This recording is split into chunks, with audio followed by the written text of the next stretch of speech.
हरिओम.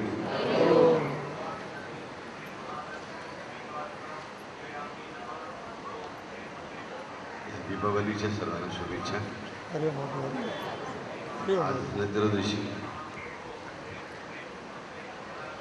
आज आपण दरवर्षीप्रमाणे श्रीयंत्राची पूजा करतो, धनलक्ष्मीची पूजा करतो.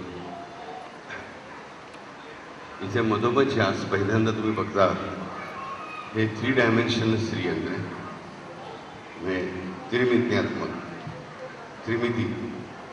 हे जे असं तुम्हाला चौरंगावर दिसतंय पंचधातूचं किल्ल्यासारखं, तो किल्लाच आहे, गड आहे. त्या गडावर ती राहते सदैव. कोण? ती श्रीविद्या म्हणजे आदिमाता चंडिका. तिचं राहायचं हे अत्यंत महत्त्वाचं आणि एकमेव असतं. हे जे आपल्या प्रत्येकाच्या घरी आहे, पाठीमागे दिसतं त्याची कॉपी, ते 2 डायमेन्शन म्हणजे द्विमितीय. बरोबर.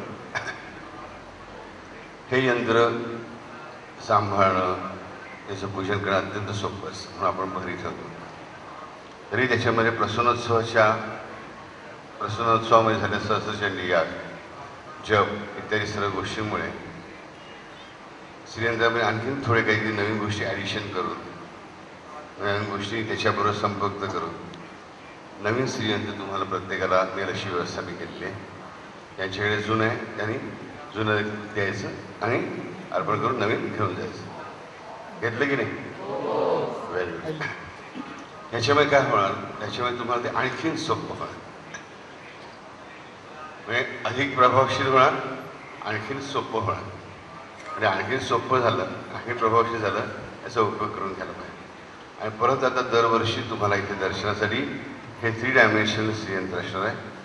आणि 3 डायमेन्शनल श्रीयंत्र हे जे आहे, हा जो किल्ला आहे ह्या ब्रह्मत्रिपुर सुंदरीचा, ह्याच्या नुसत्या दर्शनाने सुद्धा, केवळ दर्शनाने सुद्धा मनुष्याच्या, आपण जी मागे मी चंडिका महोत्सवाबद्दल बोलताना बोललो की 108 केंद्र असतात, आणि एवढी ॲक्टिव्ह आहेत, एवढी इनॅक्टिव्ह आहेत, एवढी खराब झालेली आहेत. त्यातल्या सगळ्याच्या सगळ्या चांगल्या केंद्रांना अधिक जास्त बळ मिळतं केवळ दर्शनाने सुद्धा. मात्र मनामध्ये भाव पाहिजे. नुसतं आपलं बघितलं काय तरी एक वस्तू आहे म्हणून त्याला अर्थ नाही. हे माझ्या माय चंडिकेचं निवासस्थान आहे. आणि अशा प्रकारे भारित करून, अशा प्रकारे सिद्ध करून, त्याच्या आधी अशा प्रकारे तयार करून, ह्या साईजने, ह्या मापाने, ह्याचं शास्त्र आहे खूप मोठं, ह्याचा अभ्यास करून त्यानुसार मग हे बनवलं गेलं. ह्याच्यामुळे बनवणारे कारागीर, बनवून घेणारे ऋत्विज, ही ज्या मंडळीने आपला होम केला आपण पहिलं सहस्रचंडी याग, त्या सगळ्याच मंडळींना कामाला लावून संपवून त्यानुसार ती मेजरमेंट अगदी मिलीमीटर समीर मोजून घेतला आणि त्यानुसार हे यंत्र घडलेलं आहे. म्हणजे साधं घडताना सुद्धा साच्यामध्ये टाकण्यापासून प्रत्येक गोष्ट अतिशय शास्त्रशुद्धरित्या, शास्त्रशुद्ध दिवसांवरती, योग्य वेळेला, योग्य मंत्र जपांबरोबर, योग्य आहुत्यांबरोबर, योग्य पूजनाबरोबर, योग्य अभिषेकाबरोबर झालेले. हे यंत्र निर्माण होत असतानाच्या प्रक्रिया सुद्धा खूप मोठ्या होत्या.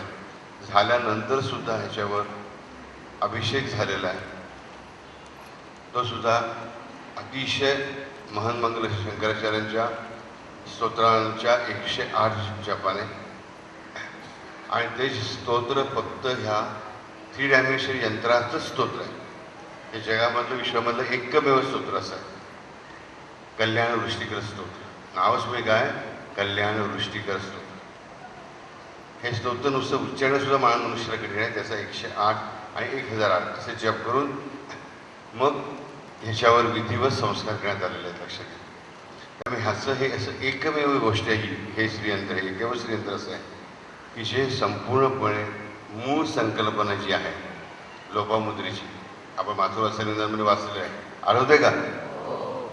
तर त्यानुसार, त्या लोपामुद्रेच्या संकल्पनेनुसार बनलेलं हे एकमेव श्रीयंत्र आहे. ह्याचं केवळ दर्शन सुद्धा तुमचे वर्षातून एकदा घेणार, ते तुम्हाला पुढच्या वर्षासाठी तुमची बॅटरी चार्ज करणारं, हे तुमच्यामध्ये चांगली सेंटर्स आहेत त्यांची बॅटरी चार्ज करणार असेल. आता जी मी आरती इथे पहिल्यांदा पूजन करणार होता मी तिथं, आणि जी आरती लागेल इथे ती निरायिका, कारण ही संस्कृतमधली आरती आहे. श्री विद्येची, ब्रह्मत्रिपुर सुंदरीची आणि श्री यंत्राची आणि श्री विद्येची ही आरती आहे.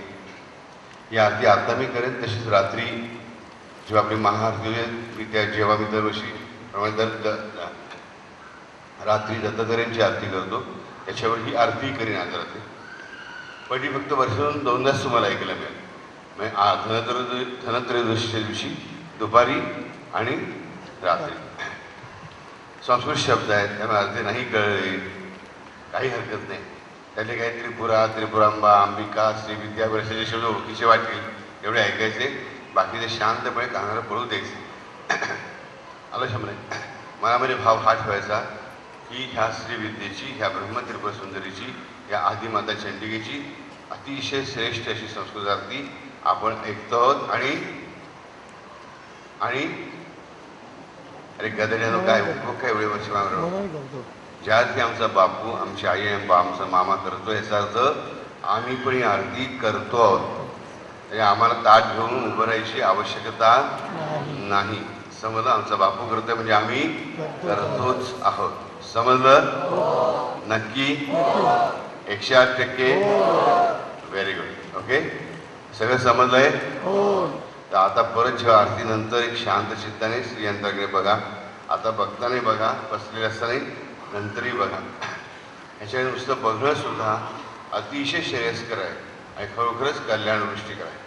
आलं याच्यामध्ये? हरी.